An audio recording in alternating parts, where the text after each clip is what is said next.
అంటే వీళ్ళకి మనిషికి పశువుకి తేడా ఏంటి తెలుసా? మనిషికి జంతువుకి, మనిషికి సిక్స్త్ సెన్స్ ఉంటుంది, ఇంగిత జ్ఞానం అంటాం.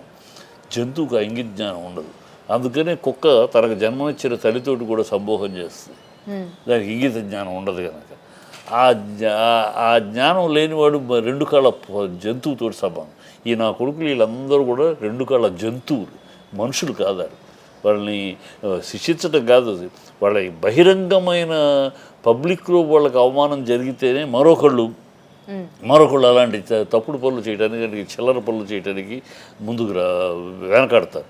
ఇది ఏంటంటే ఇవాళ వైరల్ అయింది కనుక ప్రభుత్వం స్పందిస్తుంది. ఇంకోటి ఇది జరుగుతున్నాయి. ప్రభుత్వం వైరల్ అయితే స్పందించింది. ఇవాళ అసలు వైరల్ అవ్వకుండా ఇలాంటి జరుగుతున్నాయి, ఎప్పటికప్పుడు నోట్ చేసి వాళ్ళకి ఉన్నాయి, టీమ్స్ ఉన్నాయి.